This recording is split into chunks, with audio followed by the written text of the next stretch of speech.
सूर्य वंदना वैज्ञानिक भी है, आध्यात्मिक भी। सूर्योदय के समय सूर्य की ओर मुंह करके वंदना करने से शरीर स्वस्थ होता है, मन में प्रकाश आता है और जीव के अंदर ऊर्जा बढ़ती है। यही समय योग साधना के लिए भी उत्तम होता है। योग क्या है? योगा चित्तवृत्ति निरोधा, मन की सारी वृत्तियों को रोककर एक ही केंद्र पर मन का ध्यान लगाने को योग कहते हैं।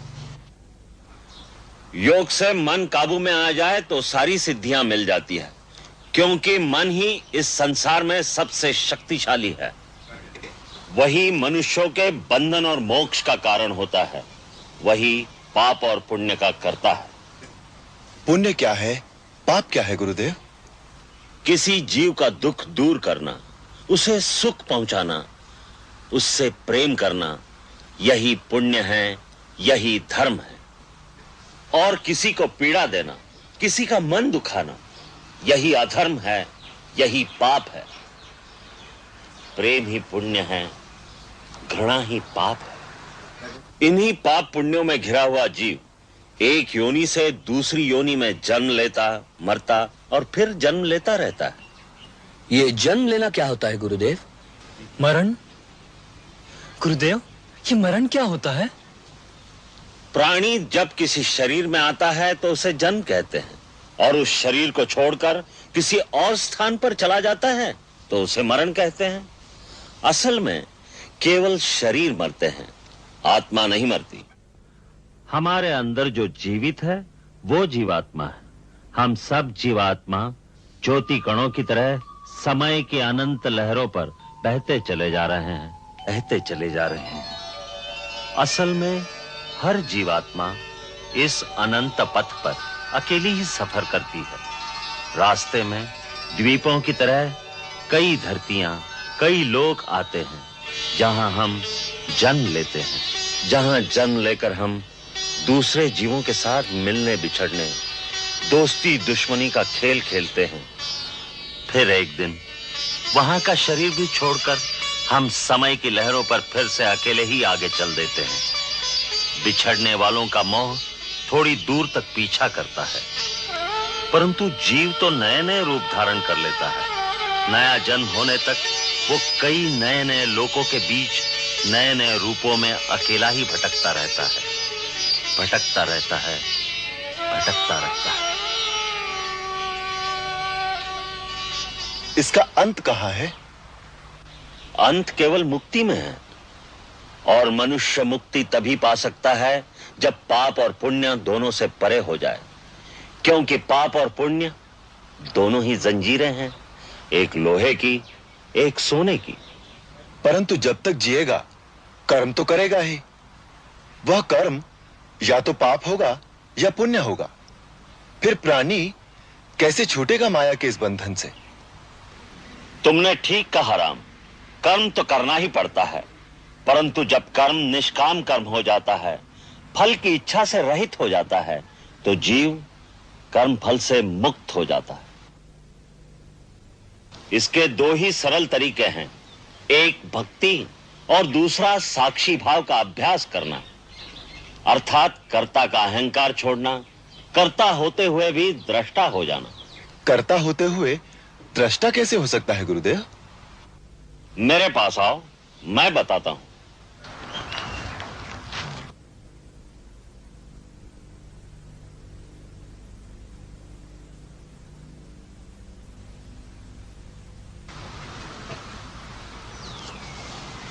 राम,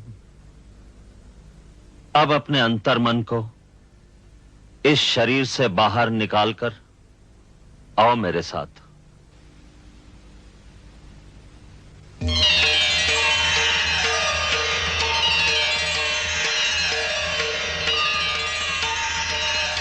अब यहां से देखो, अहंकार और माया का संसार।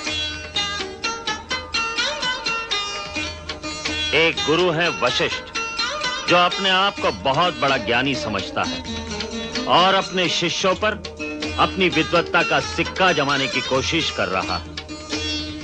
परंतु वो तो बहुत अच्छा काम कर रहे हैं। विद्यादान तो पुण्य है। पुण्य है, परंतु पुण्य में भी एक डर है। यह अहंकार पैदा कर सकता है, जिससे बचना चाहिए। उधर देखो, उन बच्चों को।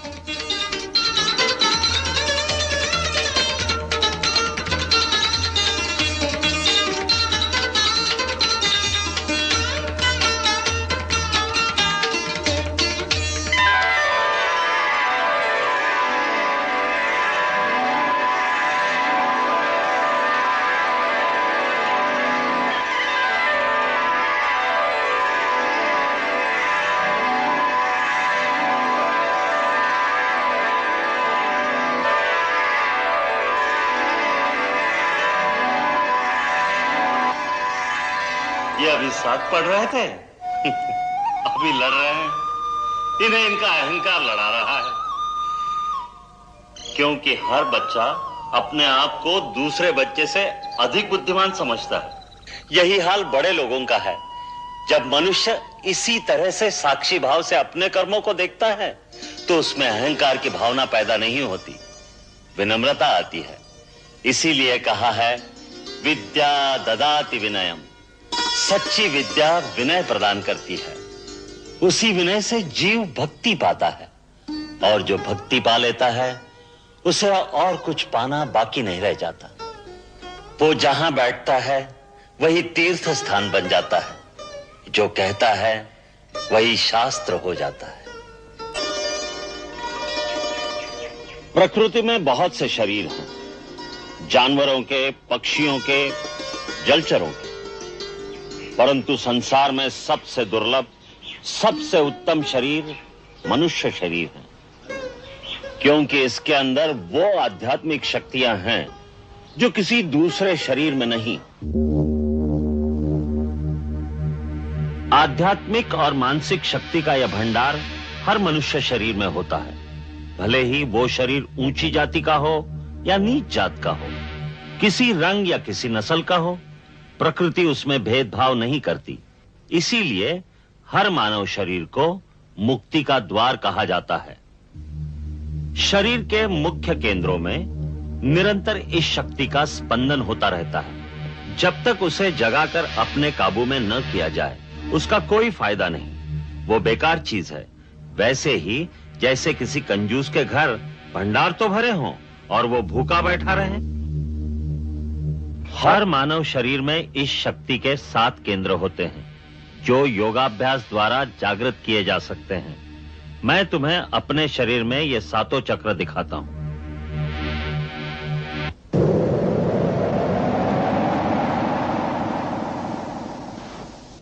ये देखो, सबसे पहला है मूलाधार चक्र। ये इस शक्ति का निवास स्थान है। यहां जिस रूप में यह शक्ति निवास करती है, उसे कुंडलिनी भी कहते हैं। गुरु की कृपा और सहायता से इस शक्ति को यहां से जगाकर दूसरे केंद्र तक पहुंचाया जाता है, जिसे स्वाधिष्ठान चक्र कहते हैं। फिर स्वाधिष्ठान चक्र को भेदकर जब यह शक्ति आगे बढ़ती है, तो तीसरे केंद्र पर पहुंचती है, जिसे मणिपुर चक्र कहते हैं। फिर मणिपुर चक्र का भेदन करके इस शक्ति को आगे बढ़ाकर चौथे केंद्र पर पहुंचना होता है।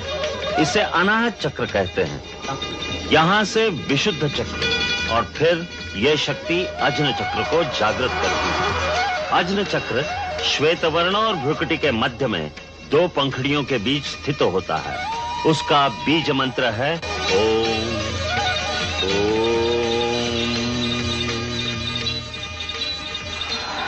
यदि इस परम शक्ति का दुरुपयोग किया जाए या इसमें कोई भूल की जाए, तो यही शक्ति बेकाबू हो जाती है, जिससे साधक भटक जाता है, और भटका हुआ साधक खतरनाक होता है। वो इस शक्ति से दूसरों का भी नाश कर सकता है, और अंत में यही शक्ति उसका भी नाश कर देती है। इसलिए यह आवश्यक है कि गुरु की आज्ञा और सहायता के बिना यह अभ्यास न किया जाए। जब ये शक्ति जागृत होती है, तो सब केंद्रों में ऊर्जा और तेज का एक ऐसा वेग होता है, जैसे गंगा का प्रवाह हो। उसका तेज कई सूर्यों की तरह प्रकाशमान होता है। कुंडलिनी जब आगे बढ़ती है तो साधक को चेतना की अलग अलग परतों का अनुभव होता है, यहां तक कि जब वो छठे चक्र का भेदन करके सहस्रार तक पहुंचती है तो योगी पूर्ण समाधि में लीन हो जाता है। जहां रोशनी ही रोशनी है, प्रकाश ही प्रकाश है, वहां पहुंचकर एक अलौकिक आनंद की अनुभूति होती है, जहां मानव की चेतना आदि और अंत की सीमाओं को पार कर जाती है। वो परम चेतना की परिसीमा